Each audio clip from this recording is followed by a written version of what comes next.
I'm Nina Simon from Museum 2.0, and I'm thrilled to be with you today to participate in this session on Jewish museums in the age of YouTube. In the next 10 minutes, I'm going to give you a quick introduction to the landscape of social media and how it intersects with museums, and Jewish museums in particular. And then you have these wonderful other panelists here to converse with you about their really interesting and exciting projects. I'm sorry I can't be there in person, but you can always reach me online, and I look forward to continuing the discussion that starts here today and throughout the conference. So what is social media, or Web 2.0? Fundamentally, it's not about the internet, it's not about computers, it's just about tools that help people make stuff, share it with each other, and talk with each other about it. So that can be a website like YouTube where people share videos. It can be an exhibit like this one shown in the middle where people brought in their own toys to tell the stories of and be displayed.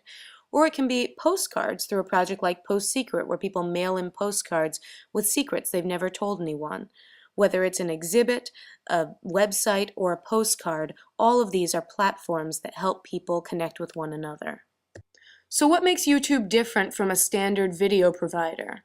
Unlike a TV network like CBS, YouTube is not providing any of the video that's there.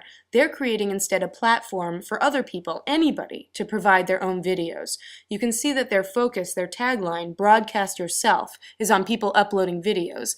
But they also give you other ways through rating, through commenting, through personalizing your account for you to engage with the community, even if you aren't ready yourself to make a video. In this way, YouTube represents a basic shift from an old situation where the authority, whether it was a website, a TV network, or a museum, pushes content at people, to a new relationship where the authority creates an opportunity via a set of tools to allow users to connect with each other. I get really excited about this because I see what's happening on YouTube as an opportunity for something we can be doing in museums, creating platforms for people to connect with each other through the content and artifacts and stories that are important to our institutions. But there are a lot of museums that don't agree with me. People who think, oh, Web 2.0 is just something that 20-year-olds are using in cities, or frankly, museums that are afraid that being a platform just doesn't sound as good as getting to control and provide all of the content. Finally, and very reasonably, people look at the web and they say, gosh, things are changing so quickly. How can we feel confident that we're making an investment that's going to last and be responsible for us as an institution? First, let's talk some statistics. These are from March of 2008, and there should be a new report coming out shortly. But you can see, looking at it, that social technology is not a fad. Over half of people who use the web, read blogs, watch video clips online, are consumers of social media. And about a quarter to half are producers of social media. They're writing on blogs, they're sharing their photos, and uploading videos. This is not going away, it's growing, and it's growing across multiple sectors of our population. And even if you feel like this isn't something you want to engage with, you need to realize that there are conversations going on the web about you, whether you're going to be part of them or not. And I don't mean this in a threatening way, I see it as a real opportunity. For example, here on a website called Yelp, some users are talking about the quality of the exhibits at the Contemporary Jewish Museum. Whether you choose to engage in these conversations or not, you need to know that they exist. You can't close your eyes and imagine that social media is never going to affect or relate to museums. More intangibly, there are some cultural changes that are happening because of social media that affect how people use museums. Everybody's used to now going onto Amazon and saying, hi Nina, here are some books you should read. Or these comments, recent comments on the website Juicy, where you can see up to the minute, what are people talking about now? As this cultural shift happens and people become accustomed to receiving content in this way, they're going to start to expect it in other parts of their lives, like, for example, in museums. So if you're interested in getting involved in this, there are really two ways to go, and you can certainly do both. You can make your own platform, and some of the panelists will tell you fabulous stories about theirs, or you can participate in the rich set of social media communities that are out there, and certainly panelists will be able to address this as well. Often, starting as a participant is a good way to move towards figuring out what you might want to do as an authority or a platform provider within your own institution. But the first step, no matter what you're going to do, is to listen before you talk. Find out what people are saying about you on the web. These websites are some examples of places that aggregate the discussions going on social media so you can find things out.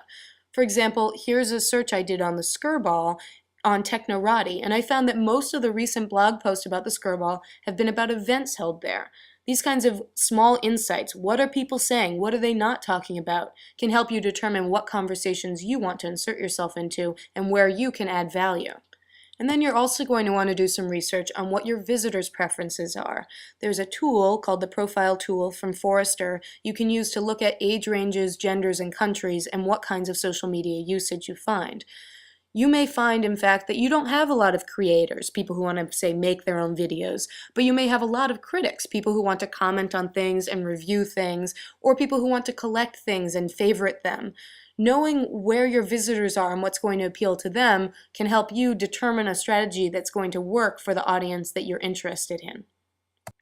Then, once you've done your listening, you can hit this core question. What kind of relationship do you want to have with visitors? Do you want to broadcast out to a global audience? Do you want to have conversations with them and hear what they have to say? Do you want to put their artifacts and their stories on display in the museum? This should be a mission-driven, not a technology-driven question. And it's okay if you don't feel comfortable doing everything with visitors. You need to figure out what's right for you and use that mission-driven relationship concept to drive any technology choices you make. So here's the first of 3 quick examples I want to show you. This is at the Magnes Museum in Berkeley, where they've opened something called a memory lab, where people can bring in artifacts and documents, scan them, and create a interactive timeline and history of their story or their family. And those memories are then presented both at the museum in the memory lab and online in social media spaces like this example from Flickr. So the Magnes Memory Lab is an example where the museum decided the relationship we want to have is we want to invite visitors to think of the museum as a place where they can document their own history, and then we're going to help them publish it. Here's a very different example from the U.S. Holocaust Memorial Museum. This project, Children of the Lodz Ghetto, is a research project that uses a wiki to invite visitors to help do research on what happened to a set of children from a particular ghetto during the Holocaust.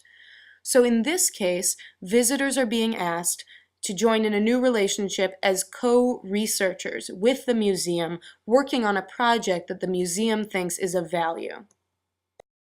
This final example isn't from a museum at all, but it's one that I love because it's entirely non-technology based.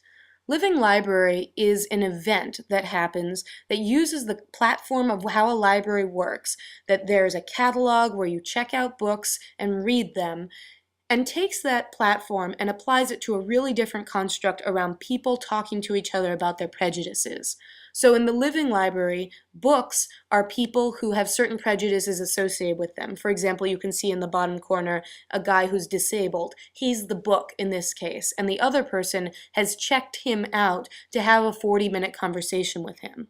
What I love about Living Library is that it's an example of how if you start with a relationship you want to have, and then you build towards a platform, you can use any tools really imaginable, and they can be as low-tech as possible and still really deliver value that you're looking for your visitors. I hope this has been a useful introduction for you, and I wish I could be there to engage in the rich conversation that I know is going to continue throughout this session and throughout the conference. I know it may sound like I'm saying, oh, here are the X things you need to do this, but there are so many different ways to engage in social media, to become a participatory space, and to engage visitors as co-creators of their own experience. I'm really excited to see where you go with it, and I hope that you'll share it with me. Thanks!